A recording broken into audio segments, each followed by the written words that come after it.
Good morning, dear students. I am Umashankar Nirmalkar. ठीक है, तो आज का आपका टॉपिक है एक्यूट रीनल फेलियर। ठीक है, ये आपका जो यूरिनरी ट्रैक्ट है उसका डिसऑर्डर है, यूरिनरी सिस्टम का डिसऑर्डर है। ये दो टाइप का होता है आपका यूरिनरी, आपका एक्यूट रीनल फेलियर और क्रोनिक रीनल फेलियर। दोनों को अलग अलग पार्ट में हम देखेंगे। तो आपका टॉपिक आज का है एक्यूट रीनल फेलियर। अब एक्यूट रीनल फेलियर देखने से पहले हमको ये देखना पड़ेगा कि आपका रीनल फेलियर क्या होता है। ठीक है, तो रीनल फेलियर मीन्स हो गया आपका result when the kidney can not remove the body's metabolic waste और परफॉर्म देयर रेगुलेटरी फंक्शंस। ठीक है, मतलब इसमें ये बोला गया है कि ये इसलिए होता है, रीनल फेलियर कब होता है, जब आपका बॉडी, ठीक है, मतलब बॉडी मतलब जो बॉडी में आपको वेस्ट प्रोडक्ट बना है, हमने किडनी पढ़ लिया है। ठीक है, क्या करता है, आपके वेस्ट प्रोडक्ट को रिमूव करने का काम करता है through urine.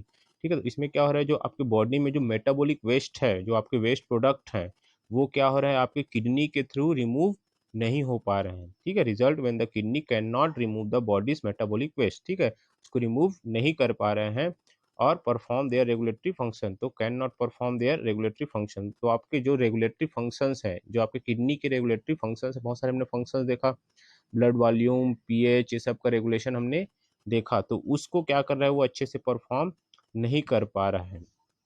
The substance normally eliminated in the urine accumulate in the body fluids as a result of impaired renal excretion। ठीक है, तो इसमें क्या ये आप ये बोला जा रहा है कि जो आपके सब्सटेंस है, जो आपके बॉडी से रिमूव होने चाहिए यूरिन के थ्रू, वो क्या हो रहा है, नहीं हो पा रहा है, तो क्या हो जाएगा, वो जम जाएगा। This is accumulation. ठीक है, accumulate in the body fluid, तो आपके बॉडी फ्लूइड्स में क्या हो जाएगा, ये एक्यूमुलेट हो जाएगा।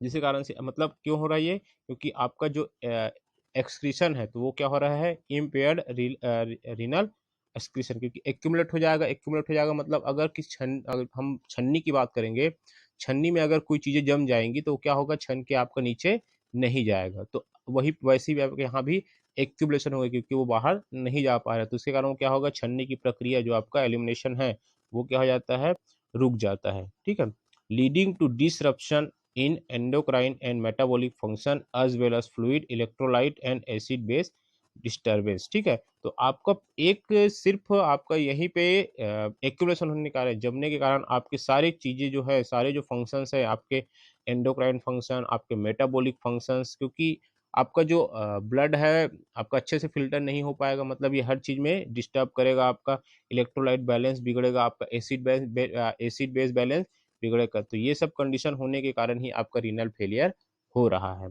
ठीक है, it is a systemic disease and is a final common pathway of many different kidney and urinary tract.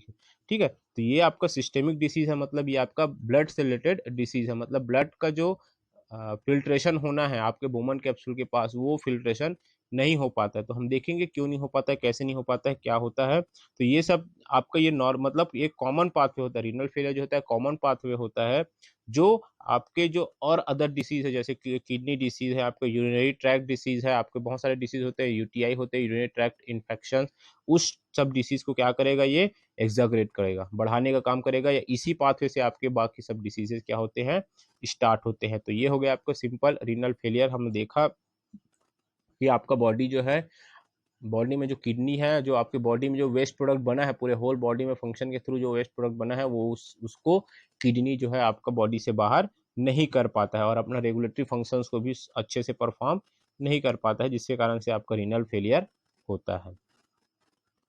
Then हम देखते हैं आपका मॉर्फोलॉजी ऑफ रीनल फेलियर। ठीक है, ये मॉर्फोलॉजी ऑफ रीनल फेलियर है, ओवरऑल रीनल फेलियर। ठीक है, अगर हम इसको नॉर्मल किडनी मानते हैं, देखो आपका नॉर्मल किडनी है, इसमें आपके दो कंडीशंस है, एक आपका एआरएफ, दूसरा आपका सीआरएफ। एआरएफ का मतलब होता है एक्यूट रीनल फेलियर, और सीआरएफ का मतलब होता है आपका chronic renal failure. Chronic renal failure हम आगे पढ़ेंगे, आज हमको पढ़ना है एक्यूट रीनल फेलियर। तो इसमें देखिए आप, साइज क्या हो गया इसका, इंक्रीज हो गया। तो इसको भी देखेंगे कि आपका साइज इंक्रीज कैसे होता है। यहाँ पे देखिए आपकी जो इंपॉर्टेंट सेल हैं, वो यहाँ पे क्या हो गए हैं, डिस्ट्रक्ट हो गए हैं, यहाँ पे खत्म हो गए हैं, जिसके कारण से ये छोटा हो गया साइज। मतलब छोटा भी हो तो देखिए उसमें कैसे दाने दाने टाइप दिख रहे हैं, तो उसमें क्या होता है जो अपर लेयर वाला पूरे सेल्स हैं वो डिसरप्ट हो जाते हैं, डिस्ट्रक्ट हो जाते हैं, आपका टूट जाते हैं। ठीक है, तो वो कंडीशन होता है आपका सीआरएफ का। तो हम अभी बात करेंगे एआरएफ। इसमें क्या है, साइज यहाँ पे इंक्रीज होगा, तो इसमें देखेंगे कैसे साइज आपका इंक्रीज होता है। तो ये आपका मॉर्फोलॉजिकली है, मतलब आपका देखने में कैसा लग रहा है, तो आप देख देख के भी बता सकते हैं किडनी को कि आपका एआरएफ है कि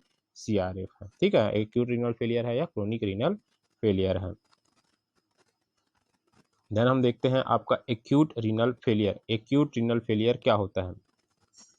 It is a reversible clinical syndrome where there is a sudden and almost complete loss of kidney function। ठीक है, it is a reversible kidney syndrome. Reversible का मतलब है आपका ठीक भी हो सकता है ये। ठीक है, रिवर्सिबल का मतलब यही ठीक भी हो सकता है। तो इसमें क्या होता है आपका, it is a reversible clinical syndrome, ये आपका डिसऑर्डर होता है, रिवर्सिबल क्लिनिकल डिसऑर्डर होता है, जिसमें आपका सडन या तो ऑलमोस्ट, मतलब सडन एंड ऑलमोस्ट अचानक से, या तो आपका कंप्लीटली क्या होता है आपका लॉस ऑफ किडनी फंक्शन, जो आपका किडनी फंक्शन है वो कंप्लीटली भी लॉस हो सकता है, खत्म हो सकता है कंप्लीटली, मतलब फंक्शन करना बंद कर सकता है। ठीक है, इसको हम किडनी फेलियर भी बोल सकते हैं। ठीक है, तो इसमें क्या हो गया आपका किडनी फंक्शन क्या हो गया, अचानक से इसमें काम करना बंद कर दिया। ठीक है, तो इसकी अब तो और क्या कंडीशन हो जाएगा, डिक्रीज जीएफआर। ठीक है, डिक्रीज जीएफआर का मतलब हो गया यहाँ पे ग्लोमेरुलर फिल्ट्रेशन रेट। हमने ये सब चीजें पढ़ लिया है, इसीलिए अब डिसीज देख रहे हैं उसका। इसमें क्या हो रहा है, जीएफआर जो आपका रेट था वो क्या हो गया आपका, डिक्रीज हो गया, जिसको हमने अलग अलग पढ़ा था आपका 55 mg, आपका 15 mg, 30 mm, मतलब 55 mmHg, 30 mmHg, 15 mmHg। उसके बाद टोटल आपका क्या था, जो आपका एवरेज था वो आपका 10 mmHg था। ठीक है, तो ये आपको ग्लोमेरुलर फिल्ट्रेशन रेट यहाँ पे क्या हो जाता है, डिक्रीज हो जाता है। डिक्रीज हो गया मतलब आप समझ रहे होंगे कि आपका जो फिल्ट्रेशन है वो अब कम होगा, तो आपका जो ब्लड फिल्ट्रेशन है वो कम होगा, मतलब आपका यूरिन भी आउटपुट भी कम हो सकता है, कभी कभी बढ़ भी जाता है। तो इसको देखेंगे कैसे बढ़ता है, क्या बढ़ता है। ठीक है, over over a period of hours to day with failure to excrete nitrogenous waste product and to maintain fluid and electrolyte hemostasis। ठीक है, तो इसमें क्या हो रहा है आपका, जो आपका जो फेलियर हो जाता है, आपका एक्यूट रीनल फेलियर हो रहा है, इसके कारण क्या होता है, जो आपके नाइट्रोजिनस वेस्ट का एक्सक्रीशन है ये क्या होता है आपका अच्छे से नहीं हो पाता है। तो इसको हम मेंटेन किया जा सकता है आपका फ्लूइड और इलेक्ट्रोलाइट हीमोस्टेसिस। तो यहाँ पे रीनल फेलियर ये बताया गया है कि आपका जो कंडीशंस है वो आपका लॉस ऑफ किडनी फंक्शन हो जाता है, जिससे GFR glomerular filtration rate decrease हो जाता है। ठीक है, उसके बाद क्या होता है, तो इसमें आपके जो एक्सक्रीट है आपका नाइट्रोजिनस वेस्ट है, ये सब का एक्सक्रीशन अच्छे से नहीं हो पाता है। तो इसको हमको एक्सक्रीट कराने के लिए या बैलेंस करने के लिए हमको क्या करना पड़ेगा, जो आपके में आपके फ्लूइड और इलेक्ट्रोलाइट बैलेंस है उसको क्या करना पड़ेगा, मेंटेन करना पड़ेगा। तो एक हिसाब से हम मान सकते हैं, जैसे आपका डिहाइड्रेशन का कंडीशन होता है तो हमको क्या करते हैं, उसको ज़्यादा से ज़्यादा पानी पिलाते हैं या ग्लूकोज पिलाते हैं, तो वो क्या करता है आपके बॉडी के इलेक्ट्रोलाइट बैलेंस को मेंटेन करता है। वैसी कंडीशन आपका रीनल फेलियर में भी किया जा सकता है, उसको मेंटेन करने के लिए। अब आपका एक्यूट रीनल फेलियर होता क्यों है, ठीक है, मतलब क्या क्या कंडीशन है, क्या क्या सिम्टम्स है उसमें, जिससे हमको पता चलेगा कि हमको एक्यूट रीनल फेलियर हो गया है। तो इसमें आप देखिएगा एन इंक्रीज इन सीरम क्रिएटिनिन। ठीक है, क्रिएटिनिन भी आप समझ रहे हैं कि ये आपका वेस्ट प्रोडक्ट होता है। 3 वेस्ट प्रोडक्ट पढ़े थे हमने, क्रिएटिनिन, यूरिक एसिड और यूरिया। तो उसमें का एक पार्ट है आपका क्रिएटिनिन। ठीक है, तो सीरम क्रिएटिनिन मतलब ब्लड में क्रिएटिनिन का लेवल क्या हो जाता है, सडनली इंक्रीज हो जाता है। ठीक है, इंक्रीज हो जाता है, तो ये आपका लेवल दिया गया है, मेल में आपका 132 माइक्रोमोल पर लीटर, और आपको फीमेल में 44 to 97 माइक्रोमोल पर लीटर। ठीक है, तो इससे ज्यादा हो जाता है, ये आपका नॉर्मल कंडीशन का वैल्यू है। ठीक है, ये देखते हैं आपका लैब वैल्यू है, ये आपको पैथोलॉजी लैब में परफॉर्म किया जाता है इसको। ठीक है, उसके बाद आपका BUN। ठीक है, तो BUN भी हम देखेंगे कि आपका BUN होता क्या है। BUN मतलब आपका ब्लड यूरिया नाइट्रोजन। ठीक है, BUN मतलब आपका ब्लड यूरिया नाइट्रोजन, मतलब amount of nitrogen in blood, nitrogen का अमाउंट आपके ब्लड में। ठीक है, वो आपका क्यों होता है, क्योंकि आपका जो वेस्ट प्रोडक्ट है यूरिया, वेस्ट प्रोडक्ट जो आपका यूरिया है उसके कारण से आपका बनता है नाइट्रोजन जो आपके ब्लड में। तो ये आपका लेवल जो होता है 7 to 20 माइक्रोग्राम पर डेसीलीटर होना चाहिए। तो इससे आपका कम या ज़्यादा हो सकता है, ज़्यादा होता है, मोस्टली ज़्यादा होता है। तो ये कंडीशन भी आपका होता है, तो आपका BUN क्या हो जाएगा, इंक्रीज हो जाएगा। This is a blood urea nitrogen. आपका जो अमाउंट ऑफ नाइट्रोजन है वो ब्लड में कितना है ये देखा जाता है, ठीक है। उसके बाद है आपका यूरिन वॉल्यूम में बी नॉर्मल और चेंज में ऑकर, ठीक है। तो यूरिन आपका वॉल्यूम जो है नॉर्मल भी हो सकता है, उसमें चेंजेस भी हो सकता है, मतलब कम और ज़्यादा हो सकता है, ठीक है। उससे भी समझ आता है। Possible changes include oliguria, non oliguria और आपका एन्यूरिया, ठीक है। तो आपका एक वर्ड है ओलिग्यूरिया। ओलिग्यूरिया का मतलब होता है आपका लो आउटपुट ऑफ यूरिन, ठीक है। आउटपुट मतलब बाहर निकलना, जो आपका यूरिन बाहर निकलता है आपके बॉडी से, जो बाहर निकलता है, हमने पढ़ा है कि 1 to 2% आपका यूरिन बाहर निकलता है, तो ये क्या हो जाएगा, कम हो जाएगा। This is a oliguria. तो इसमें लिखा है आपका 400 ml पर डे, ठीक है। तो आपका 1 लीटर से 2 लीटर तक निकलता था, अब वो क्या हो गया, कम हो गया, कितना हो गया, 400 ml पर डे, ठीक है। एक दिन में 1 से 2 लीटर निकलना चाहिए, वो कितना निकल रहा है यहाँ पे, लेस देन 400, मतलब 400 ml पर डे। 400 मतलब 400 ml पर डे निकल रहा है, ठीक है, कम हो गया यहाँ पे। उसके बाद होता है आपका नॉन ओलिग्यूरिया। नॉन ओलिग्यूरिया का मतलब हो गया यहाँ पे जो आउटपुट होता है वो इंक्रीज हो जाता है, ठीक है। तो इंक्रीज होता है तो आपका कंडीशन अलग अलग रहता है। इसमें लिखा है आपका मोर देन, ठीक है, more than 400 ml per day, ठीक है। तो more than 400 ml per day, तो ये आपका कंडीशंस वेरी करता है, ठीक है। तो आपका कंडीशंस वेरी कर रहा है, तो यहाँ पे आपका क्या हो गया कि आपका जो यूरिन आउटपुट है वो बढ़ जाता है। उसके बाद आपका वर्ड आता है एन यूरिया, ठीक है। एन यूरिया का मतलब होता है यहाँ पे कि आपका जो यूरिया का पासेज होता है वो बंद हो जाता है, मतलब हम उसको नॉन पासेज ऑफ यूरिया बोलते हैं, ठीक है। मतलब बंद हो जाना, एक टाइप का मान के चलो कि बंद हो जाना। तो इसमें आपको कितना हो रहा है, देखिए आपको 50 ml पर डे, ठीक है, less than 50 ml per day, मतलब 50 ml से भी कम आपका एक दिन में यूरिन आउटपुट होता है। तो ये कंडीशन हो गया आपका एनुरिया, ठीक है। तो यहाँ पे आप समझ पा रहे हैं कि जो आपका नॉर्मल यूरिन आउटपुट है उससे या तो कम हो जाएगा या उससे ज़्यादा हो जाएगा या ना के बराबर हो जाएगा। तो 50 ml आप समझ रहे हैं कितना होता है, तो उससे कम आपका यूरिन पर डे रिमूव होगा। तो ये सब कंडीशन जो होते हैं आपके सिम्टम्स होते हैं एक्यूट रीनल फेलियर के, ठीक है। तो ये सब आपके कंडीशंस है जिसमें आपका सीरम क्रिएटिनिन लेवल मेन होता है, आपका बीयूएन मेन होता है, उसके बाद आपका यूरिन का जो अलग अलग कंडीशंस है, ओलिग्यूरिया, आपका नॉन ओलिग्यूरिया और आपका एनयूरिया, ठीक है। तो ये तीनों आपके कंडीशंस है और आपके ऊपर जो है आपका क्रिएटिनिन लेवल भी देखा जाता है। तो आप ये समझ सकते हैं कि जब आपका टेस्ट परफॉर्म किया जाएगा पैथोलॉजी लैब में, तो आपके जो ऊपर में बीयूएन और आपका सीरम क्रिएटिनिन लेवल है ये भी आपका मेजर किया जाता है, ताकि आपको पता लग जाए कि आपको एक्यूट रीनल फेलियर है या आपको क्रोनिक रीनल फेलियर है, ठीक है। तो ये आपके सिम्टम्स हो गए। देन हम देखते हैं कि आपका, अब देखिए इसमें कंपेरिजन में आपको समझ आएगा कि आपका ये हेल्दी किडनी है, ये आपका अनहेल्दी किडनी है। तो हेल्दी किडनी का फंक्शन आप जान रहे हैं कि आपका सोडियम एंड वाटर रिमूवल, आपका सोडियम और वाटर रिमूव करता है वो, ठीक है, वेस्ट रिमूव करता है और हार्मोन प्रोडक्शन करता है। हार्मोन भी आपने देखा कौन कौन से हार्मोन प्रोड्यूस करता है। हम अनहेल्दी किडनी की बात करेंगे तो प्रॉब्लम क्या क्या हो सकते हैं, फ्लूइड ओवरलोड होगा यहाँ पे, ठीक है।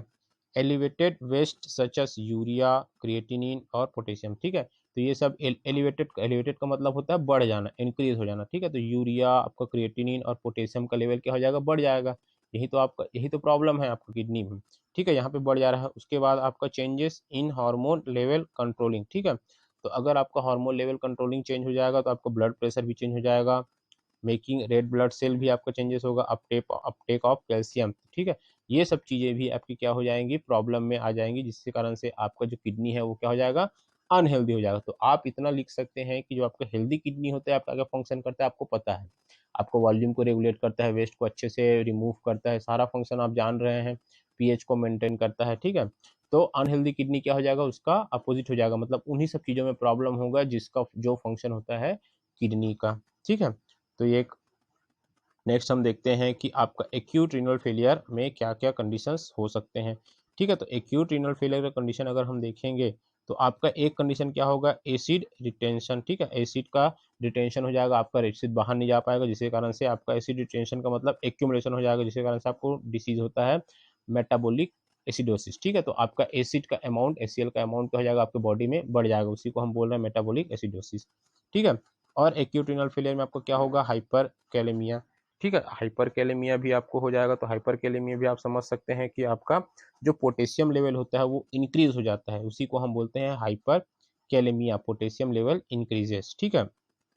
यूरिनरी सेडिमेंटेशन, यूरिनरी सेडिमेंटेशन हो जाएगा क्योंकि अच्छे से फ्लो नहीं हो पा रहा है, तो यहाँ पे सेडिमेंटेशन हो जाएगा, नीचे बैठ जाने का जो फंक्शन है, क्योंकि आपको जो वजन चीज़ें हैं मतलब ये सब चीज़ें जो आपका क्रिएटिनिन है, यूरिक एसिड है, यूरिया है, सब क्या हो जाएगा, सेडिमेंट हो जाएगा, जिसके कारण से आपका अच्छे से फ्लो नहीं हो पाएगा। मतलब एक छन्नी में आपका जो पार्टिकल्स है वो बैठ जा रहे हैं। ठीक है। जिसके कारण से आपका जो और कुछ डालेंगे उसके ऊपर से तो वो आपका रिमूव नहीं हो पाता है, तो ये आपका सेडिमेंटेशन हो गया। आइसो ऑस्मोलर यूरिन, आपका जो यूरिन का ऑस्मोलरिटी है, ठीक है, ऑस्मोटिक प्रेशर जो है वो क्या हो जाएगा, इक्वल हो जाएगा। ठीक है। उसके बाद इंक्रीज्ड यूरिनरी सोडियम एक्सक्रीशन। ठीक है। तो आपका जो सोडियम एक्सक्रीशन है यूरिन से वो क्या हो जाएगा, बहुत ज़्यादा बढ़ जाएगा। ठीक है। उसके बाद फ्लूइड रिटेंशन में क्या हो जाएगा, आपका एडिमा। ठीक है। मतलब आपके बॉडी में फ्लूइड का अमाउंट बढ़ते जाएगा, तो वो आपका एडिमा मतलब सूजन कॉज करेगा। हाइपर नेट्रीमिया, हाइपरनेट्रीमिया मतलब हाइपोनेट्रीमिया। ठीक है। तो इसमें क्या हो जाएगा, आपका लो सोडियम कंसंट्रेशन इन ब्लड। तो आप इस चीज को कंपेयर कर सकते हैं इस चीज से। ठीक है। तो आपका हाइपोनेट्रीमिया मतलब हो गया आपका आपके ब्लड में सोडियम का अमाउंट कम हो जाना, डिक्रीज सोडियम का मतलब लो सोडियम अमाउंट इन ब्लड। ठीक है। क्यों यहाँ पे कम हो रहा है, क्योंकि यहाँ पे इंक्रीज हो गया क्या, यूरिनरी सोडियम एक्सक्रीशन। सोडियम का एक्सक्रीशन क्या हो गया, यूरिन से बाहर जाने का जो प्रोसेस होता है वो क्या हो जाता है, बढ़ जाता है, जिसके कारण से आपके बॉडी में यूरिन की सोडियम की कमी हो जाती है। उसी सोडियम की कमी को हम क्या बोल रहे हैं यहाँ पे, हाइपोनेट्रेमिया। ठीक है। उसके बाद आपका इंक्रीज्ड सीरम क्रिएटिनिन, ये हमने पीछे पीछे स्लाइड में भी देख लिया कि आपका सीरम का जो सीरम में जो क्रिएटिनिन होता है उसका लेवल क्या हो जाएगा, इंक्रीज हो जाएगा। ठीक है। तो ये सारे कंडीशंस आपको डिनोट करते हैं कि आपको एक्यूट रीनल फेलियर हो गया है। ठीक है। तो ये इसको भी आप साइन एंड सिम्टम्स मान सकते हैं, और उसके कारण से और क्या क्या चीज़ें हो सकती है आप देख लीजिए। यहाँ पे मेटाबॉलिक एसिडोसिस हो जा रहा है, आपका आपका हाइपोनेट्रेमिया हो जा रहा है, आपका एडिमा हो जा रहा है। ठीक है। सूजन हो जा रहा है, क्योंकि आपके बॉडी में फ्लूइड का अमाउंट क्या हो जा रहा है, बढ़ जा रहा है, क्योंकि आपको बॉडी से फ्लूइड बाहर नहीं जा पा रहा है। ठीक है। तो ये सारी कंडीशंस है एक्यूट रीनल फेलियर के। देन हम देखते हैं आपका अब कैटेगरीज मतलब आपका अलग अलग पार्ट में डिवाइड किया गया है। मतलब आपका जो किडनी से आपका यूरेथ्रा है वहां तक के प्रोसेस में आपके अलग अलग पार्ट आते हैं, उसी पार्ट के अकॉर्डिंग आपके एक्यूट रीनल फेलियर को डिवाइड किया गया है, कैटेगराइज किया गया है। ठीक है। तो उसमें आपका फर्स्ट है प्री रीनल। प्री रीनल मतलब रीनल के पहले, मतलब आपका जब नेफ्रॉन का पार्ट आता है उससे पहले का पार्ट का हम देखेंगे तो उसी को हम प्री रीनल बोल सकते हैं। Occurs in 60 to 70% of cases. ठीक है। मतलब ये आपका एक्यूट रीनल फेलियर का जो 60 से 7% केसेस होता है वो प्री रीनल का होता है। In the result of the impaired blood flow to that led to hypoperfusion of the kidney to decrease in the GFR। ठीक है। तो इसमें क्या हो रहा है, आपका इम्पेयर्ड ब्लड फ्लो, हमने दो ब्लड यहाँ पे दो ब्लड मतलब आर्टरीज देखा था। ठीक है। आपका अलग अलग आर्टरी के थ्रू क्या आ रहा था, आपका ब्लड आ रहा था। ठीक है। तो उस आर्टरी के थ्रू जब ब्लड आ रहा था आपके बोमन कैप्सूल के पास में, तो वहां प्रेशर क्रिएट हो रहा था। आपका एक इफेरेंट आर्टरी, एक आपका एफेरेंट आर्टरी, दोनों से आपको ब्लड आ रहा था, वहां पे मिक्स हो रहा था, और वहां पे मिक्स होने के बाद वो प्रेशर क्रिएट कर रहा था, जिसके कारण से आपका परफ्यूजन हो रहा था। परफ्यूजन का मतलब होता है आपका ट्रांसफर। ठीक है। मतलब एक पोर्शन से आपका जो बोमन कैप्सूल से आपको कहाँ चला जा रहा था, वो आपके जो ग्लोमेरुलर फिल्ट्रेशन से क्रॉस करके चला जा रहा था अंदर में। ठीक है। आपके जो ग्लोमेरुलस पार्ट से आपको ग्लोमेरुलर पार्ट में चला जा रहा था, वो क्या हो जाएगा, यहाँ पे कम हो जा रहा है। This is a hypo perfusion. Hypo का मतलब ही होता है कम, परफ्यूजन का मतलब होता है आपका परफ्यूज होना, मतलब अंदर जाना। ठीक है। आपका छन के अंदर जाना, वो क्या हो गया, यहाँ पे डिक्रीज हो गया, क्योंकि आपका ब्लड प्रेशर का फ्लो जो होता है, आपका जो ब्लड फ्लो हो रहा है क्या हो रहा है, इम्पेयर्ड हो रहा है, मतलब अच्छे से नहीं हो रहा है। ठीक है। जिसके कारण अच्छे से प्रेशर नहीं अप्लाई होगा तो अच्छे से वो फिल्टर नहीं हो पाएगा, तो इसके कारण से आपका क्या हो जाता है, डिक्रीज इन द GFR। तो आपका ग्लोमेरुलर फिल्ट्रेशन रेट कम हो गया। ठीक है। ग्लोमेरुलर फिल्ट्रेशन रेट कम हो गया, क्योंकि प्रेशर कम था तो आपका फिल्ट्रेशन भी कम हो जाएगा, तो आपका ग्लोमेरुलर फिल्ट्रेशन रेट क्या हो गया, डिक्रीज हो गया। ठीक है। Common clinical condition are volume depletion state. Common clinical condition इसमें क्या हो जाए, अब क्या हो जाएगा, आपका वॉल्यूम डिक्रीज होता है, जिसके कारण से ये कंडीशन होते हैं। जैसे आपका हिमोरेज, हिमोरेज मतलब ब्लड लॉस। ठीक है। ब्लड लॉस को हम हिमोरेज बोलते हैं। जीआई लॉस, आपका गैस्ट्रोइंटेस्टिनल लॉस होता है, उसमें भी आपका। अब यहाँ पे क्यों प्रेशर कम हो रहा है, क्योंकि यहाँ पे हो सकता है ब्लड का जो यूज है वो या तो लॉस बहुत ज्यादा हो रहा है, ठीक है, जिसके कारण से आपका वॉल्यूम, ब्लड वॉल्यूम कम हो जा रहा है, ब्लड वॉल्यूम कम हो रहा है, इसी कारण से प्रेशर कम हो जा रहा है, ठीक है। आपको इतना तो आपको पता ही होगा, जब आपका टंकी फुल, आपका जो घर में जो टंकी लगा है अगर वो फुल भरा हुआ है तो नीचे जो नल में पानी आता है फुल प्रेशर के साथ आता है। लेकिन अगर हम उस टंकी के वॉल्यूम को बहुत ज़्यादा कम कर दें, ठीक है, तो उसमें क्या हो जाएगा, आपका नल का जो प्रेशर होता है वो कम हो जाता है। वही कंडीशन आपके बॉडी में भी है कि अगर ब्लड का वॉल्यूम कम हुआ तो आपका प्रेशर भी कम हो जाएगा, जिसके कारण से आपका जीएफआर कम हो जा रहा है, ग्लोमेरुलर फिल्ट्रेशन रेट डिक्रीज हो जा रहा है, ठीक है। तो आपका कंडीशंस क्या क्या हो जाते हैं, क्यों होते हैं आपके ये सब चीज़ें, मतलब डिप्लेशन, वॉल्यूम डिप्लेशन, मतलब वॉल्यूम डिप्लेशन का मतलब होता है वॉल्यूम कम हो जाना।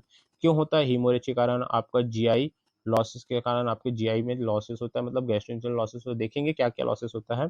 इम्पेयर्ड कार्डियक परफॉर्मेंस, मतलब आपका कार्डियक परफॉर्मेंस अच्छे से नहीं होता है, मतलब आपका कार्डियक जो पंप करना चाहिए वो अच्छे से नहीं हो पाता है, जिसके कारण से भी हो सकता है। तो कार्डियक परफॉर्मेंस इम्पेयर्ड में आपके डिसीज आते हैं एमआई, डिसीज मायोकार्डियल इन्फाक्शन, ठीक है, उसके बाद एचएफ, हार्ट फेलियर, ठीक है, और कार्डियक शॉक, आपका कार्डियोजेनिक शॉक, मतलब आपका कार्डियक शॉक जो होता है जैसे हार्ट अटैक, ये कंडीशंस आपके।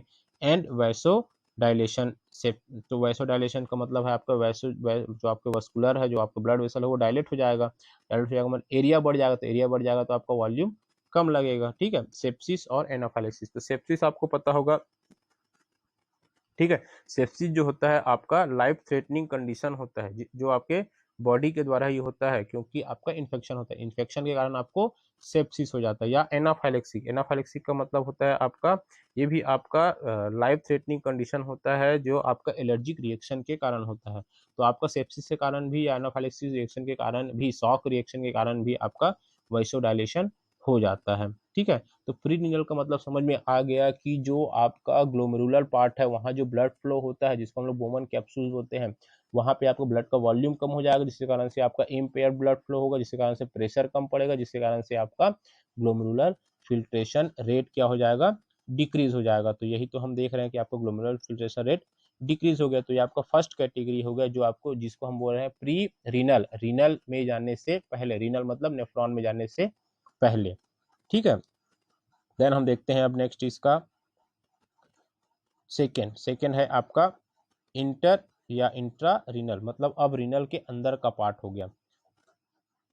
Is the result of the acute parenchymal damage to glomeruli और किडनी ट्यूब्यूल्स, ठीक है। तो अब इंट्रा रीनल का मतलब हो गया रीनल के अंदर, तो यहाँ पे आपको क्या हो जाएगा, एक्यूट पैरेन्काइमल डैमेज, मतलब आपका वहाँ पे पैरेन्काइमेटस सेल होता होगा, पैरेन्काइमेटस सेल होता है, मतलब एक लेयर बना होता है सेल का, वो क्या होता है आपका डैमेज हो जा रहा है, ठीक है। कहाँ पे डैमेज हो रहा है, आपको ग्लोमेरुली और किडनी ट्यूब्यूल, जो आपके ट्यूब्यूल्स है वहाँ पे क्या हो रहा है, डैमेज हो रहा है, जिससे अब रीजन क्या कहें आपके, nephrotoxic agent such as aminoglycoside और रेडियो कॉन्ट्रैक्ट एजेंट। एमिनोग्लाइकोसाइड आपका ड्रग होता है जो आपका नेफ्रोटॉक्सिसिटी कॉज करता है, आपके नेफ्रॉन में टॉक्सिसिटी कॉज करता है, ठीक है।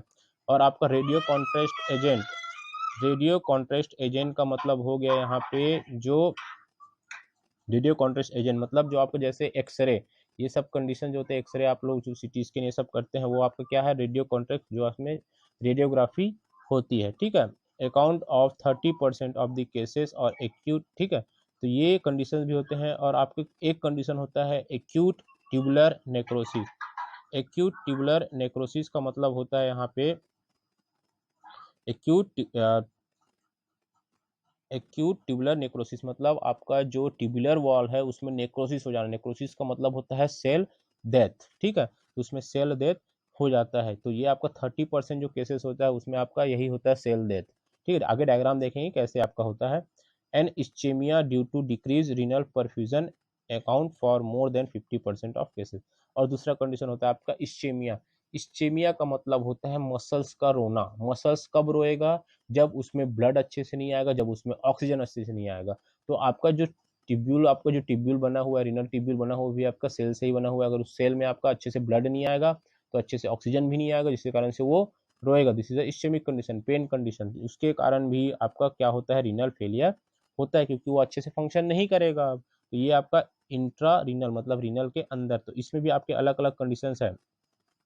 Characteristics of ATN, this is a acute tubular necrosis, are intratubular back leak abnormal absorption of filtrate and decrease urine flow through the tubule. ठीक है, तो आपका मतलब एटीएन का करेक्टरिस्टिक फीचर्स क्या है आपका एक्यूट ट्यूबुलर नेक्रोसिस का, ये आपका जो बैक लीक होता है उसको क्या करता है, इंटरट्यूबुलर बैक लीक जो होता है उसको एबनॉर्मल कर देता है। तो abnormal absorption of filtrate, absorption जो होना है वो एबनॉर्मल हो जाएगा।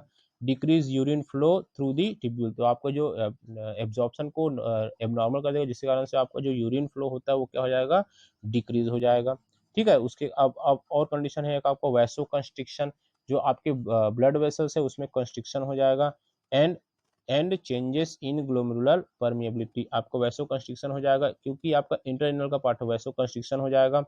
ठीक है, और आपका चेंजेस इन ग्लोमेरुलर परमिएबिलिटी, जो आपकी परमिएबिलिटी होगी वो क्या हो जाएगी, एबनॉर्मल हो जाएगी, क्योंकि यहाँ पे क्या हो रहा है, आपका सेल जो है डैमेज हो रहा है। ठीक है, तो आगे डायग्राम में देखेंगे समझ में आएगा कैसे टाइप का हो रहा है। ठीक है, this process result in decrease of GFR.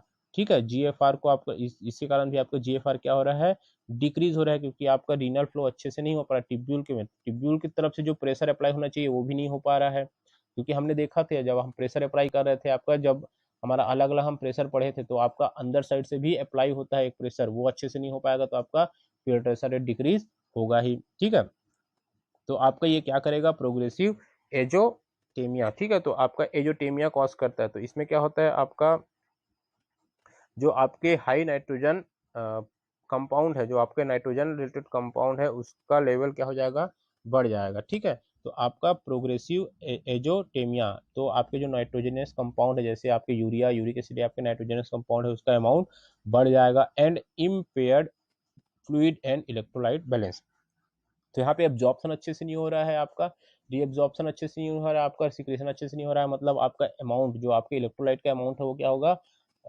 Empire हो जाएगा, कम हो सकता है, ज़्यादा हो सकता है। तो ये कंडीशन आपका इलेक्ट्रोलाइट बैलेंस जो है बिगड़ जाएगा, इसको हम बोल रहे हैं empire fluid and electrolyte balance. ये आपका इंट्रा रीनल का है। ठीक है, इंट्रा रीनल में जब प्रॉब्लम होता है तो ये सब कंडीशंस हो सकते हैं, क्योंकि आपका टिब्यूल में अच्छे से फंक्शन नहीं हो रहा है। और हम ये देख लिए हैं कि टिब्यूल में ही आपका रीएब्जॉर्प्शन और आपका सिक्रेशन का प्रोसेस होता है, तो वो प्रोसेस अच्छे से नहीं होगा, मतलब आपका इलेक्ट्रोलाइट क्या हो जाएगा, जो नहीं बाहर जाना चाहिए वही बाहर चला जाएगा, जो आपका रीअब्जॉर्ब होना चाहिए वो नहीं हो पाएगा, एब्जॉर्ब सीक्रेट होना चाहिए वो भी नहीं हो पाएगा। ठीक है, तो वो कंडीशन है आपका इंट्रा रीनल में। उसका सेकंड है आपका condition such as burn infection, मतलब बर्न है आपका, इन्फेक्शन है। क्रश इंजरी, क्रश इंजरी मतलब होता है आपके जब दो चीज़ों के बीच में मतलब दो हैवी चीज़ों के बीच में कुछ आता है तो उसको हम बोलते हैं क्रश होना, दबना। तो ये कंडीशन एक्सीडेंटल कंडीशन। ठीक है, उस कंडीशन में भी आपका, क्योंकि वहाँ पे आपको ब्लड लॉस ज़्यादा होता है। ठीक है, and severe blood transfusion, blood loss अगर आपका सीवियर हो गया, reaction can lead to internal ARF and ultimately ATN. ठीक है, तो ये आपका जो कंडीशन है, बर्न कंडीशन है, इन्फेक्शन कंडीशन है, आपका क्रश इंजरी है।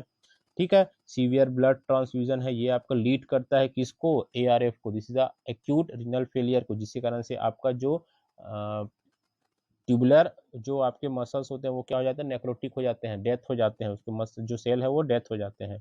ठीक है, अब उसके बाद देखते हैं, with burn and crush injuries myoglobin and haemoglobin are liberated. ठीक है, causing obstruction, renal toxicity and ischaemia. ठीक है, जब आपका बर्न कंडीशन होता है या आपका क्रश इंजरी होता है, उसमें आपके मायोग्लोबिन, जो आपके ग्लोबिन है वो आपके जो मसल्स में जो ग्लोबिन है उसको हम मायोग्लोबिन बोलते हैं, और हीमोग्लोबिन आपको पता है जो आपका ब्लड में जो आपका हीम का पोर्शन रहता है, एक प्रोटीन रहता है, उसको हम हीमोग्लोबिन बोलते हैं, वो आपका बाहर निकलेगा, जिसके कारण से आपके ऑब्स्ट्रक्शंस या रीनल टॉक्सिसिटी या इस्चेमिया हो सकता है। ठीक है, उसके बाद है आपका medications such as NSAIDs and ACE inhibitors interfere with the normal autoregulatory mechanism of the kidney and may cause hypoperfusion and eventual ischemia। तो आपके medications जैसे NSAIDs, non steroidal anti inflammatory drugs. ठीक है, NSAIDs मतलब होता है non steroidal anti inflammatory drugs. ठीक है, तो नॉन स्टेरॉयडल ड्रग्स हम लोग सब जान रहे हैं कि आपको कौन कौन से ड्रग होते हैं, जो आपके पैरासीटामोल, डिस्प्रिन, आइबुप्रोफेन, ठीक है, निमेसुलाइड, जितने आपके पेन किलर, फीवर वाले जो आपके ड्रग होते हैं सब आपके NSAIDs कैटेगरी के ड्रग होते हैं। ठीक है, तो वो ड्रग के कारण भी आपका क्या होता है, रीनल फेलियर होता है। उसके बाद एस इनहिबिटर, एस इनहिबिटर हमने पढ़ा था ACE inhibitor, angiotensin converting enzyme. जब हम बोलते हैं RAS सिस्टम के बारे में पढ़ते हैं रेनिन एंजियोटेंसिन सिस्टम में, तो उसमें हमने पढ़ा था ACE inhibitor, angiotensin converting enzyme inhibitor, जो एंजाइम कन्वर्ट करता है एंजियोटेंसिन 1 को एंजियोटेंसिन 2 में, उस एंजाइम को इनहिबिट करने वाला। जैसे आपके ड्रग आते हैं कैप्टोप्रिल, एनालप्रिल, ये ड्रग है एस इनहिबिटर के।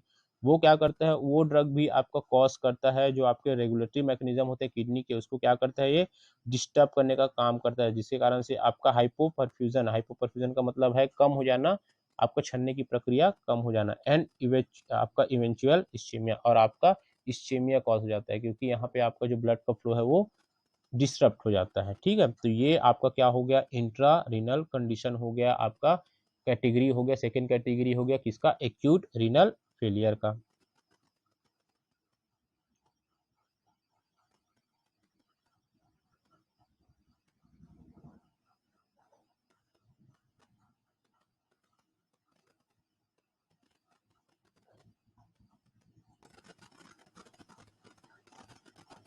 ठीक है, तो ये आपका कैटेगरी नंबर थर्ड कैटेगरी है आपका पोस्ट रीनल। ठीक है, अब रीनल के बाद में जो आपका नेफ्रॉन के बाद में जो आपका, जैसे आपका यूरेटर्स है, आपका यूरेथ्रा है, आपका यूनिटिव, आपका ट्यूब्यूल है। ठीक है, तो ट्यूब्यूल के बाद का जो पोर्शन होता है जिसमें हम कलेक्टिंग डक्ट की बात करते हैं, ठीक है, तो आपका यूरेटर्स होता है, आपका यूरिनरी ब्लैडर होता है, यूरेथ्रा होता है। उस कंडीशन में अगर प्रॉब्लम होता है उसको हम पोस्ट रीनल कैटेगरी बोल रहे हैं, आपका एक्यूट रीनल फेलियर का। तो इसमें आपको क्या होता है, post renal is usually the result of the an obstruction somewhere distal to the kidney. ठीक है, तो आपका जो ऑब्स्ट्रक्शन है, मतलब ऑब्स्ट्रक्शन या डिस्ट्रक्शन आप बोल सकते हो, टूटना समझ सकते हो, किसी पोर्शन पे जो आपका पोस्ट रीनल है। ठीक है, तो उसमें क्या होगा, आपका pressure rise in the kidney tubule and eventually the GFR decrease. ठीक है, तो ये आपके पूरा डायग्राम में आपको समझ में आएगा कि जो यहाँ प्रेशर था, फर्स्ट की बात करेंगे अगर हम प्रीनियल की, तो यहाँ पे प्रेशर क्या हो रहा था, डिक्रीज हो रहा था, प्रेशर यहाँ पे इम्पेयर्ड हो रहा था, जिसके कारण से आपका जो प्रेशर है वो ब्लड प्रेशर है वो डिक्रीज हो रहा था, तो जिसके कारण से आपका GFR यहाँ पे डिक्रीज हो रहा था। तो आपको फर्स्ट कंडीशन मान सकते हो उसको। उसके बाद आपका सेकेंड कंडीशन क्या था, आपका रीनल इंट्रा रीनल। तो इंट्रा रीनल में आप जो हम पढ़े थे पैरेनकाइमेटस सेल, जो आपका ये सब सेल है वो पैरेनकाइमेटस सेल है। उसमें क्या हो रहा है, यहाँ पे डिस्ट्रक्शन हो रहा है, यहाँ पे जो बैक लीक है आपका, यहाँ पे बैक लीक मतलब यहाँ पे लीक नहीं करना चाहिए, वो क्या हो रहा है, लीक हो रहा है, यहाँ पे आपका डिस्टर्ब हो रहा है लीक। उसके बाद हम पोस्ट रीनल की बात करेंगे, तो यहाँ पे आपका ऑब्स्ट्रक्शन, यहाँ पे आपका जमावड़ा हो गया, जिसके कारण से आपका अब, क्योंकि आपका सेकंड कंडीशन में क्या हुआ था, वो टूट रहा था, पैरेनकाइमेटस सेल क्या हो रहा था, डिस्ट्रक्ट हो रहा था। टूटने के बाद वो क्या होगा, आगे बढ़ते जाएगा, और यही उसको जगह मिलेगा वहां पे वो क्या हो जाएगा, एक्यूमुलेट हो जाएगा, जमा हो जाएगा, दिस इज ऑब्स्ट्रक्शन।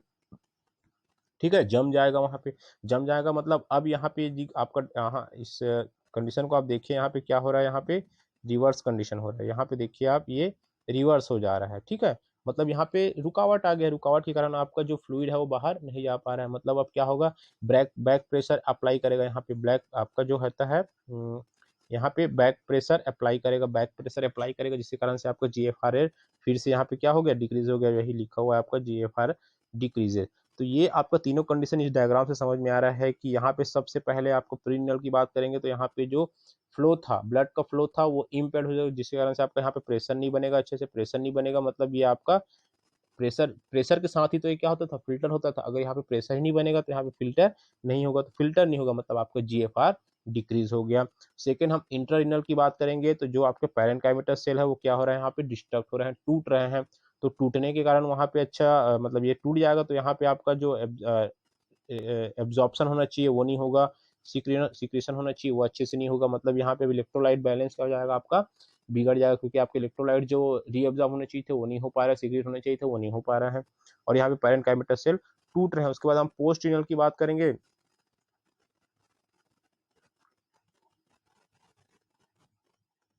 ठीक है, तो इस पूरे डायग्राम से ही हमको समझ में आ गया कि क्या क्या आपका प्रोसेस हो रहा है। ठीक है, तो इसमें आपको फर्स्ट हमने देख लिया, सेकंड भी हमने देख लिया, थर्ड भी हमने देख लिया कि यहाँ पे जमावड़ा हो गया है आपका आपका जो पैरेनकाइमेटस सेल है, जिसके कारण से ये रिवर्स हो जा रहा है, रिवर्स होने के कारण भी यहाँ पे प्रेशर अगेंस्ट प्रेशर अप्लाई हो रहा है, जिसके कारण से आपका जो GFR है वो क्या हो रहा है, डिक्रीज हो जा रहा है। तो ये आपके कैटेगरीज हो गया एक्यूट रीनल फेलियर्स के। ठीक है, तो ये डायग्राम भी वही बता रहा है आपका, आपको फर्स्ट कंडीशन जो आपका ये एक जो आपका रीनल के पहले का होता है, ठीक है, मतलब आपके किडनी में जाने से पहले जो आपका फ्लो है। ठीक है, सेकेंड आपका किडनी में ही होना है, ठीक है, इंट्रा रीनल उसको बोल रहे हैं। उसके बाद आपका थर्ड जो है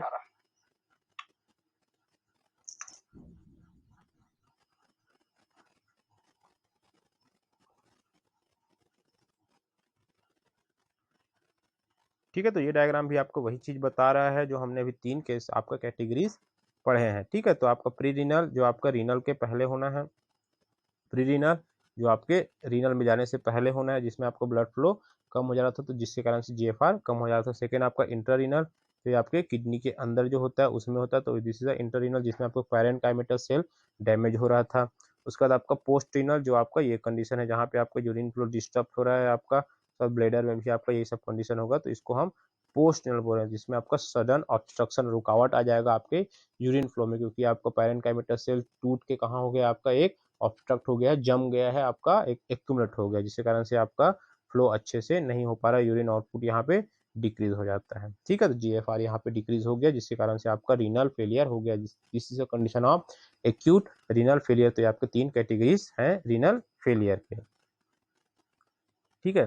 उसके बाद हम देखते हैं आपका causes of acute renal failure, मतलब क्या क्या कॉजेस हो सकते हैं एक्यूट रीनल फेलियर के, रीजन क्या क्या हो सकते हैं, ठीक है। तो आपका प्री रीनल, अब तीनों कैटेगरी का अलग अलग कॉजेस हो गए। प्री रीनल की बात करेंगे तो आपका क्या हो गया, volume depletion resulting from, volume depletion का मतलब है वॉल्यूम डिक्रीज हो जाना, जिसके कारण से आपका मतलब हीमोरेज हो जाएगा, आपका रीनल लॉसेस हो जाएगा, आपका GI losses, vomiting, diarrhoea, night आपका, ठीक है। तो ये आपका कंडीशन है, हीमोरेज के कारण आपका ब्लड जो होता है वॉल्यूम कम हो सकता है।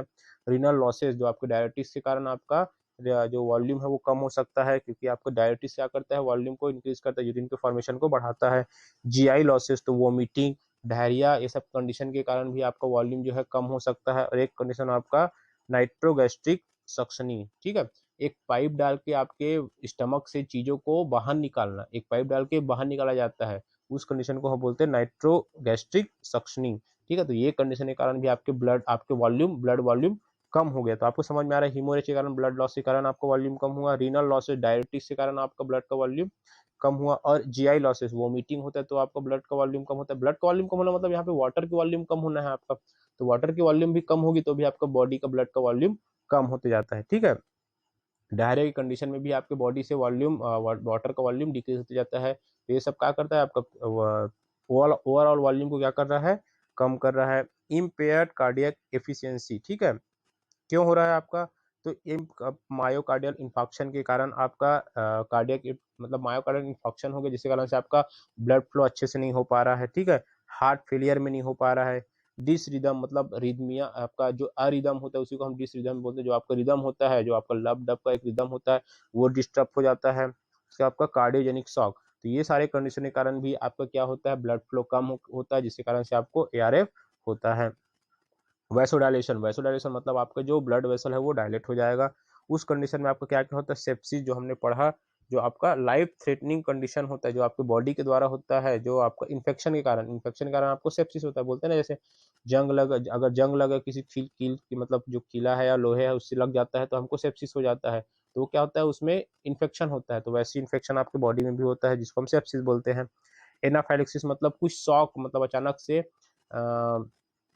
क्या बोलते हैं हम इसको, अचानक से आपको जैसे एलर्जिक रिएक्शन होता है ना, उसको हम बोलते हैं एनाफाइलेक्सिस, अचानक से आता है एलर्जिक रिएक्शन, तो उस कंडीशन के कारण भी। और आपका वैसोडाइलेशन के कारण आपका एंटी हाइपरटेंसिव जो मेडिकेशन है, क्योंकि वैसोडाइलेशन में आपका हाइपरटेंशन बढ़ने का कंडीशन होता है, उसको कम करने के लिए जो मेडिकेशन दिया जाता है वो भी आपको वैसोडाइलेशन कॉज कर रहा है, क्योंकि आपका ब्लड है, आपका जो ब्लड वेसल है कॉन्स्ट्रिक्ट हो जाता है, कॉन्स्ट्रिक्ट होने के कारण आपका प्रेशर बढ़ता है, ब्लड प्रेशर बढ़ता है, जिसके कारण से आपको हाइपरटेंशन होता है। तो हाइपरटेंशन को कम करने के लिए हम जो ड्रग देते हैं एंटी हाइपरटेंसिव ड्रग, वो क्या करता है, वैसोडाइलेशन कॉज करता है, तो एक्स्ट्रा वैसोडाइलेशन कॉज करता है, जिसके कारण से भी आपका एक्यूट रीनल फेलियर होने के चांसेस होते हैं। तो ये आपके प्री रीनल के कॉजेस हो गए। हम इंट्रारीनल का जो इंट्रारीनल एक्यूट फेलियर जो होता है उसको देखेंगे कैसे होता है आपका, prolonged renal ischaemia resulting from, क्यों आपका पिगमेंट न्यूरोपैथी का मतलब आपके न्यूरॉन में जो पिगमेंट होते हैं उसमें कमी आ जाता है, ठीक है। तो associated with the break down of blood cell containing pigment that in turn occlude kidney structure, ठीक है।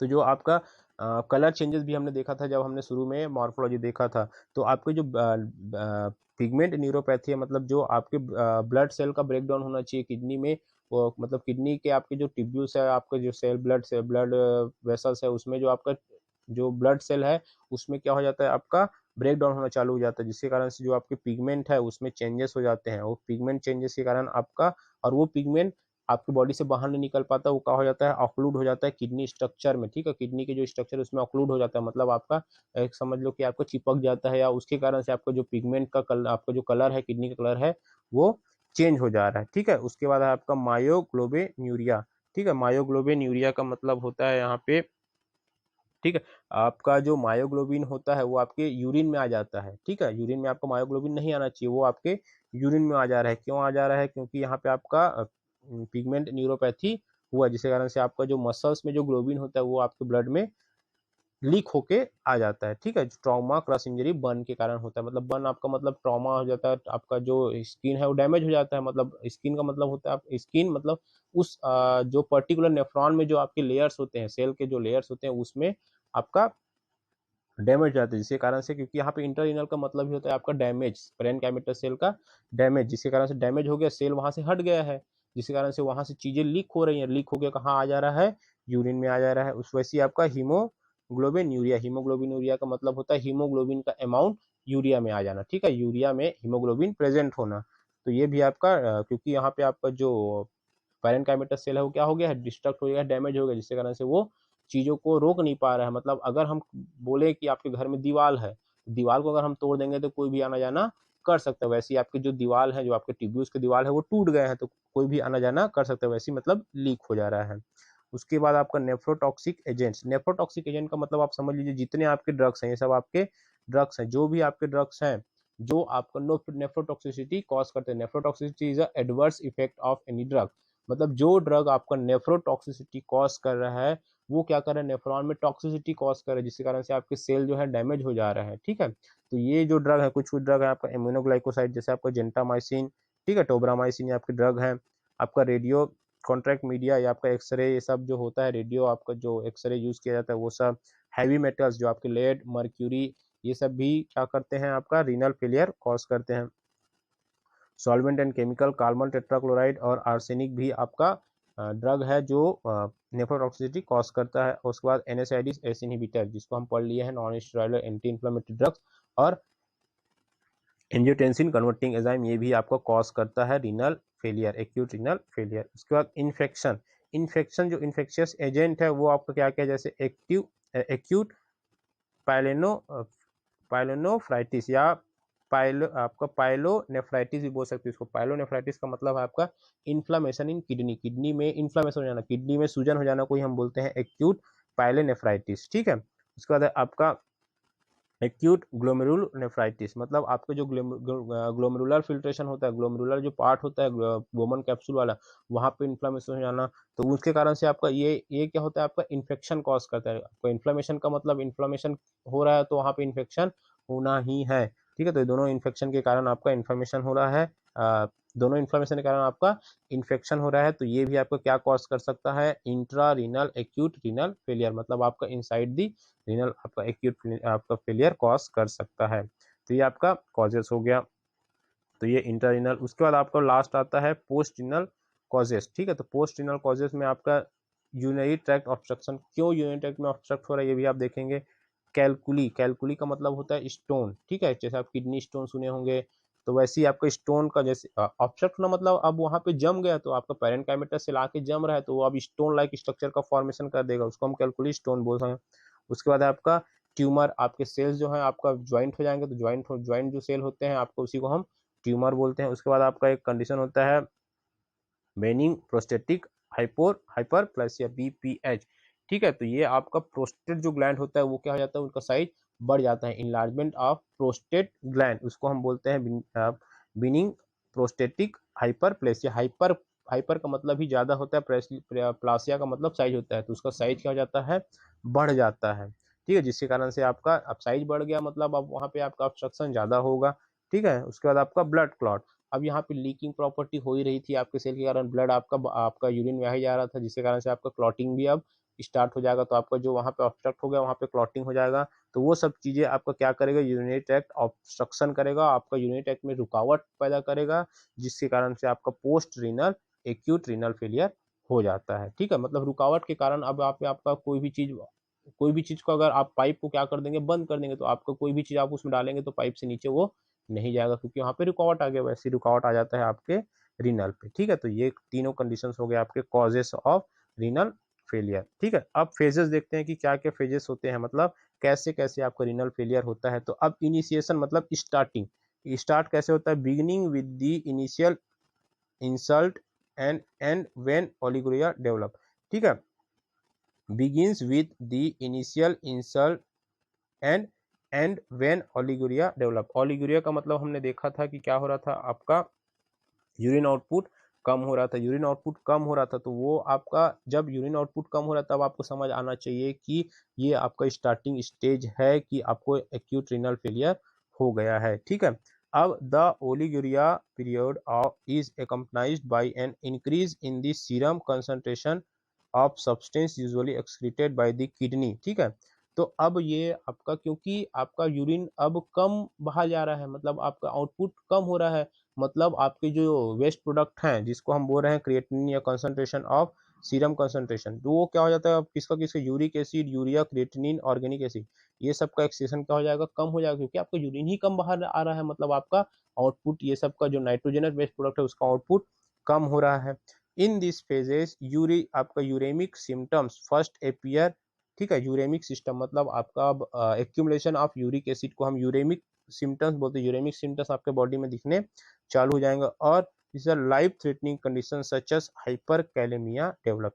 ठीक है, तो हाइपर कैलेमिया का मतलब आप समझ सकते हो कि मैंने हाइपर कैलेमिया बताया था कि आपका जो पोटेशियम जो आयन होता है उसका वॉल्यूम बढ़ जाना को हम हाइपर कैलेमिया बोल रहे हैं। तो ये कंडीशन आपका क्या हो जाएगा, लाइफ थ्रेटनिंग कंडीशन। अगर आपका बॉडी में पोटेशियम का लेवल बढ़ जाएगा तो आपके लिए लाइफ थ्रेटनिंग कंडीशन हो जाता है। तो ये आपके फेजेस हैं। आपका स्टार्टिंग कहाँ से हुआ, कम आपका यूरिन आउटपुट से स्टार्ट हुआ, तो कम यूरिन आउटपुट हो रहा है, मतलब आपका कम नाइट्रोजिनस जो वेस्ट है वो आउटपुट होगा, जिसके कारण से आपके बॉडी में नाइट्रोजिनस वेस्ट का अमाउंट बढ़ेगा, जिसके कारण से आपको हाइपर कैलेमिया हो रहा है, आपके बॉडी में पोटेशियम आयन का अमाउंट बढ़ रहा है। ठीक है, उसके बाद क्या होगा, the diuresis period is marked by a gradual increase in urine. अब आपका डायूरेसिस कंडीशन, ठीक है, तो अब अगर हम अब इस कंडीशन में क्या होता है, अब हमारे पास क्या है, अब हमारे आपका आउटपुट कम हो रहा है, हम सिंपल सी बात है, डॉक्टर दिखाएंगे तो क्या करेगा, एक ड्रग देता है जिसको हम बोलते हैं डायरेटिक्स, जो आपके यूरिन के आउटपुट को बढ़ाता है। तो डायलिसिस पीरियड, जब डायलिसिस दिया जाता है तो आपके फेज जो पीरियड है वो आपका जो ग्रेजुअली क्या हो जाता है, मार्क हो जाता है, इंक्रीज हो जाता है, आपका यूरिन आउटपुट इंक्रीज हो जाता है। The diuretic period marked by a gradual increase in urine output. आपका यूरिन आउटपुट अब ग्रेजुअली क्या हो रहा है, इंक्रीज हो रहा है, which signal that glomerular filtration has started to recover. तो अब इस कंडीशन में क्या होता है, जो आप ड्रग देते हैं उसके बाद क्या कंडीशन होता है, आपका जो रेगुलर जो आपका फंक्शन था वो क्या हो रहा है, अब धीरे धीरे धीरे धीरे रिकवर होता है। ठीक है, the recovery periods signals the improvement of renal function and may take 3 to 12 month. ठीक है, तो आपका 3 से 12 महीना आपका टाइम लग रहा है इस रिकवरी पीरियड को। तो यहाँ पे फेजेस ऑफ रीनल फेलियर में हम सब दोनों चीज बता रहे हैं। यहाँ पे फेज आपका जो खराब कर रहा है वही बता रहे हैं कि रीनल फेलियर हो रहा है, उसके बाद हम उसका ट्रीटमेंट मतलब एक फेजेस बता रहे हैं कि आपका ट्रीट कैसे होता है, ये फेजेस हैं। हम यहाँ पे ट्रीटमेंट नहीं बता रहे हैं, मतलब यहाँ पे फेजेस है कि अगर ट्रीटमेंट देते हैं तो कैसे वो रिकवर करता है। तो आपका 3 से 12 मंथ लगते हैं रिकवरी में।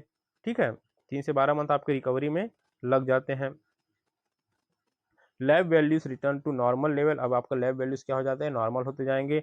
अल्थॉट a permanent 1 to 3% reduction in GFR is common. तो आपका ये कॉमन हो जाता है, लेकिन आपका हुआ और ट्रीट हुआ, मतलब आपका यूरिन आउटपुट कम हो, जिससे हमको पता चला कि ARF है, एक्यूट रीनल फेलियर है। उसके बाद उसमें कंडीशंस हुआ कुछ कुछ, इस कारण से हमको पता चलते गया कि आपको नाइट्रोजनस सब्सटेंस जो है वो रिमूव अच्छे से नहीं हो पा रहा, जिससे हमने डायलिसिस दिया। डायलिसिस ने क्या किया, आपके अमाउंट को बढ़ा दिया, यूरिन आउटपुट को बढ़ा दिया, जिसके कारण से आपका नाइट्रोजनस वेस्ट भी आपके बॉडी से बाहर जाना स्टार्ट हो गया। तो ये आपके एक फेजेस है जिसमें आपका हो भी रहा है, आपका रीनल फेलियर हो भी रहा है और ट्रीट भी हो रहा है। ठीक है, इसीलिए हम इसको रिवर्सिबल डिसीज बोले थे, क्योंकि आपको ट्रीट हो सकता है। ठीक है, तो ये आपके फेजेस हो गए हैं, इसको आप नहीं लिखेंगे तो भी चलेगा। देन आपका प्रिवेंटिंग, अब हम इसको ट्रीट कैसे करेंगे, हम इसको ठीक कैसे करते हैं आपके रीनल फेलियर को। Preventing acute renal failure, providing adequate hydration to patient at risk of dehydration. मतलब किस किस कंडीशन पे हम हाइड्रेशन प्रोवाइड कर सकते हैं जब उसको डिहाइड्रेशन होते रहता है, क्योंकि हमको हाइड्रेशन मतलब आपको वाटर का अमाउंट बढ़ाना है, तो जब डिहाइड्रेशन हो जाएगा।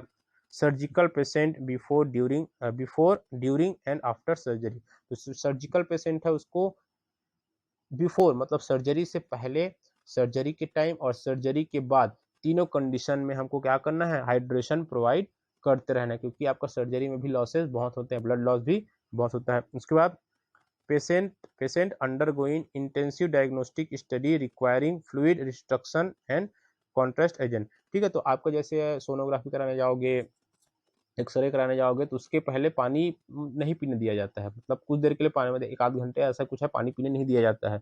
तो उस कंडीशन में भी आपको बॉडी का क्या होता है अमाउंट, क्योंकि ये रिनल फेलियर की बात कर रहे हैं हम लोग, तो वहाँ पे क्या होता है आपका जो डिहाइड्रेशन हो जाएगा, क्योंकि आपको चाहिए रहता है। तो उसके बाद हम तुरंत क्या करेंगे, उसको हाइड्रेशन प्रोवाइड करेंगे, मतलब वाटर प्रोवाइड करेंगे या फ्लूइड प्रोवाइड करेंगे। उसके बाद पेशेंट विथ नियोप्लास्टिक डिसऑर्डर और metabolic and those receiving chemotherapy, और उस पेशेंट को जो जिसको हम लोग नियोप्लास्टिक डिसऑर्डर है मतलब कैंसर है, तो उसको हम जब कीमोथेरेपी देते हैं उसके जस्ट बाद हम क्या करेंगे, उसको हाइड्रेशन प्रोवाइड करेंगे, क्योंकि आपको कीमोथेरेपी में भी आपके बॉडी से वॉल्यूम का डिप्लेशन होता है, वॉल्यूम कम होते जाता है। ठीक है, वॉल्यूम कम होने नहीं देना है, अगर वॉल्यूम कम हुआ तो आपका ये सब कंडीशन हो जाएगा, एक्यूट रीनल फेलियर हो जाएगा। तो हम उसको प्रिवेंट कर रहे हैं, उसको हाइड्रेशन प्रोवाइड करके, हाइड्रेशन प्रोवाइड करेंगे, वाटर प्रोवाइड करेंगे, तो आपके बॉडी का वॉल्यूम बढ़ेगा, आपका बॉडी का वॉल्यूम आपका डिप्लीट हो रहा था, जिसके कारण से आपको एआरएफ हो रहा था। तो अगर हम बॉडी में वॉल्यूम को बढ़ाएंगे तो आपका जो डिसीज है वो प्रिवेंट होगा। दूसरा कंडीशन आपका prevent and treat shock promptly with blood and fluid replacement. ठीक है, जो मतलब जब आप ब्लड और फ्लूइड रिप्लेसमेंट दे रहे हैं, जब आप उसको ब्लड चढ़ाएंगे या आप उसको फ्लूइड चढ़ाएंगे, तो उस कंडीशन, फ्लूइड का मतलब है यहाँ पे डेक्स्ट्रो जाते ब्लॉटर चढ़ाया जाता है बोलते हैं ना, तो वो सब जब चढ़ाते हैं तो उसके बाद उसको कोई शॉक ट्रीटमेंट नहीं मिलना चाहिए। ठीक है, तो वो भी आपको प्रिवेंट करता है। मॉनिटर सीवी, जो आपके कार्डियोवास्कुलर कंडीशंस है वो उसको मॉनिटर करते रहना है।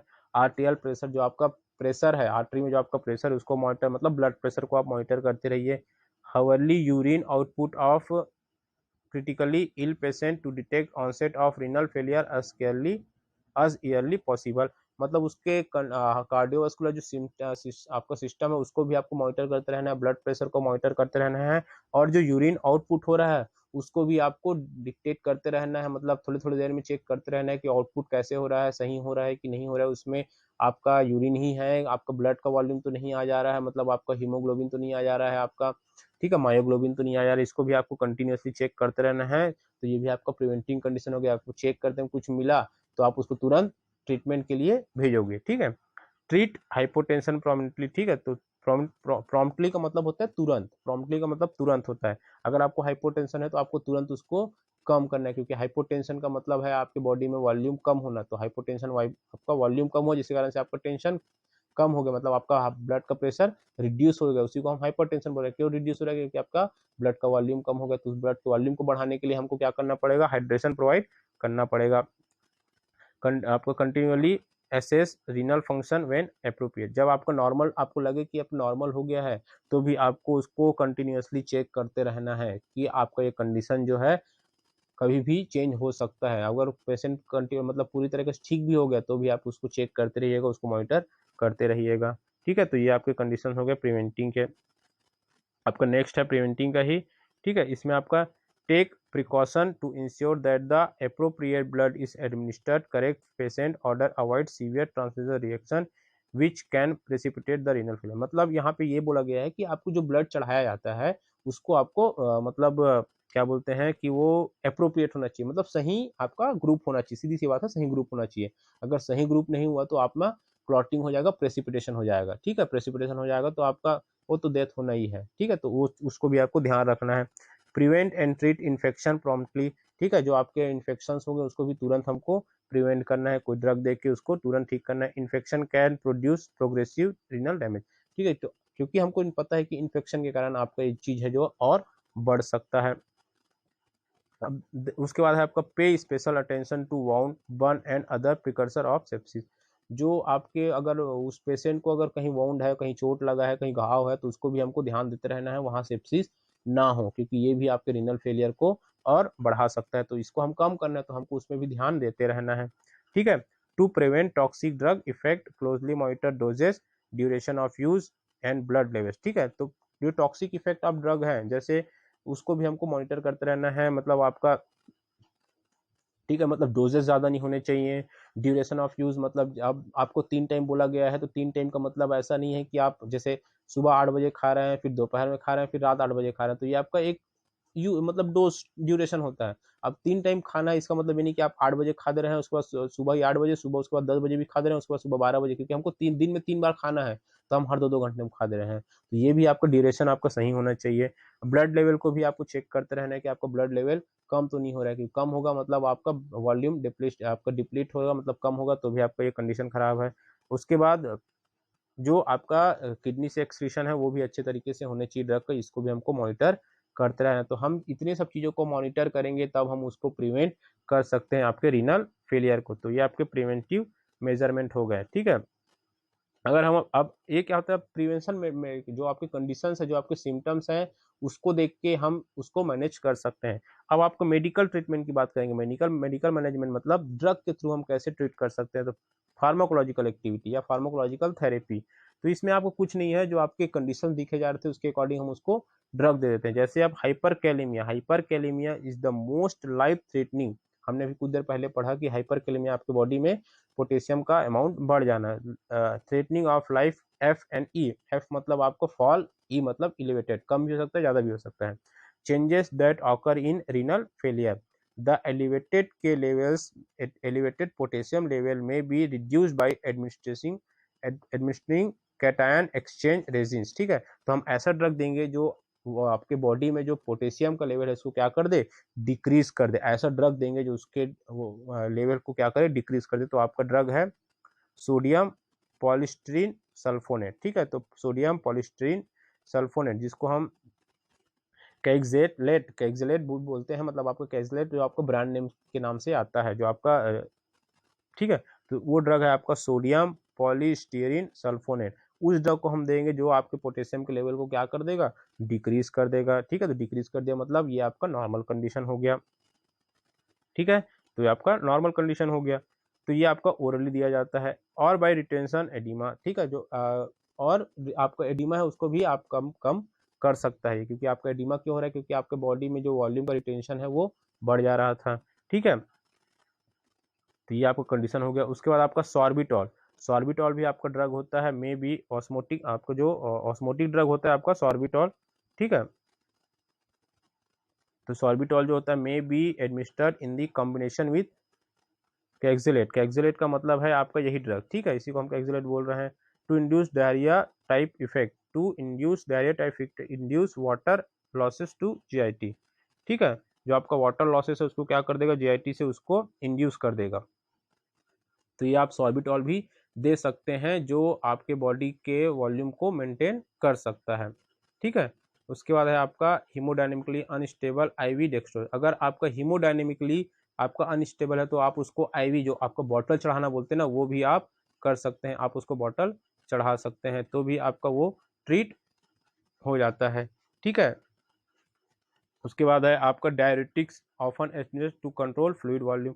आप डायरेटिक्स भी दे सकते हैं जो आपके फ्लूइड वॉल्यूम को क्या करता है, मेंटेन करता है। ठीक है। तो ये आपके ड्रग्स है। तो आप दो ड्रग को याद रखिएगा यहाँ पे। आपका जो ड्रग है आपका सोडियम पॉलिस्टीरीन सल्फोनेट और आपका सॉर्बिटॉल, दो ड्रग जो होता है आपका ट्रीटमेंट में यूज हो रहा है। कौन से ट्रीटमेंट में, आपका फार्माकोलॉजिकली ट्रीटमेंट, मतलब ये आपका फार्माकोलॉजिकल थेरेपी है। ठीक है। Pharmacological therapy. देन हम बात करते हैं दूसरा, आपका न्यूट्रिशनल थेरेपी। न्यूट्रिशनल थेरेपी मतलब हम उसको न्यूट्रिशन देंगे। तो न्यूट्रिशन मतलब आपका dietary protein are individualised to provide the maximum benefits. जैसे आपका calories you requirement are met with the high carbohydrate meals because carbohydrate have a protein sparing effect. ठीक है। तो यहाँ पे अब जो प्रोटीन स्पेयरिंग इफेक्ट है वो भी आपको हो जाएगा। तो हम न्यूट्रिशनल थेरेपी भी दे सकते हैं, क्योंकि यहाँ पे न्यूट्रिशन की भी कमी हो रही है, जिसके कारण से आप उसको ट्रीट कर सकते हैं। उसके बाद आपका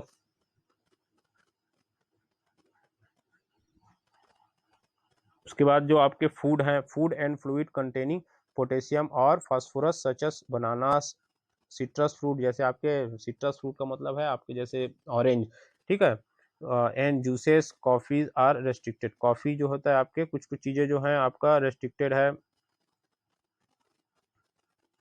ठीक है, कुछ कुछ चीजें रिस्ट्रिक्टेड हैं, कुछ कुछ चीजें हम दे सकते हैं जो आपके फॉस्फोरस, जब कुछ पोटेशियम, तो आपके जो पोटेशियम चीजें हैं वो पोटेशियम जो कंटेनिंग चीजें उसको क्या करना है, हमको कम करना है, क्योंकि यहाँ पे पोटेशियम का लेवल बढ़ रहा है, तो उसको भी हमको कम देखना है कि कौन से डाइटरी प्रोडक्ट में पोटेशियम होता है, कौन से में नहीं होता है, उसके अकॉर्डिंग उसको क्या करना है, हमको मैनेज करना है, ठीक है। उसके बाद आपका जो मेन होता है वो होता है आपका हीमोडायलिसिस, ठीक है। हीमोडायलिसिस जो होता है आपका मेन कंडीशन होता है, ठीक है। उसमें आपका दो होता है, सब क्लेवियन अप्रोचेस और आपका फेमोरल अप्रोचेस।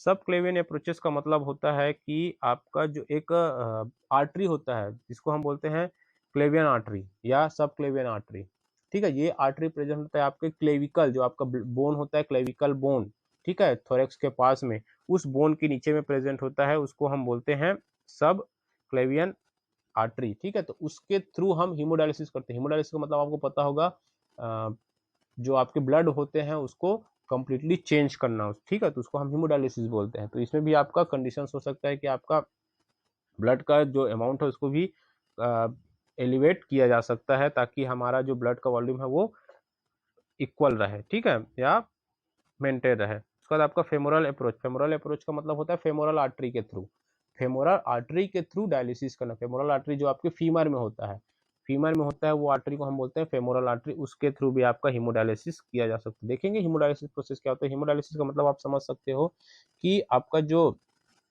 प्रोसेस होता है उसमें आपका जो ब्लड का वॉल्यूम, जो आपका ब्लड का जो किडनी जो है अच्छे से फंक्शन नहीं करता, तब भी आपका हीमोडायलिसिस किया जाता है। तो इसमें क्या होता है, आपका ब्लड में जो टॉक्सिन्स होते हैं, जो आपका इन्फेक्शन है, क्योंकि आपको इन्फेक्शन हो चुका है, तो उसको हमको क्या करना है, क्लीन करना है। तो उसके लिए हीमोडायलिसिस का प्रोसेस होता है, जिसमें आपको नया ब्लड चढ़ाया जाता है आपके ब्लड को रिमूव करके। तो इसमें आपके दो चीजों का यूज कर रहे हैं यहाँ पे, सब क्लेवियन अप्रोचेस और फेमोरल अप्रोचेस। तो आपका सब क्लेवियन आर्टरी के थ्रू भी कर सकते हैं और फेमोरल आर्टरी के थ्रू भी कर सकते हैं, ठीक है। तो ये आपका मेडिकल मैनेजमेंट हो गया, ठीक है। तो ये आपका कंप्लीट हो जाता है, ठीक है। तो ये आपका कंप्लीट हुआ एक्यूट रीनल फेलियर, ठीक है। तो ये आपका एक्यूट रीनल फेलियर कंप्लीट होता है।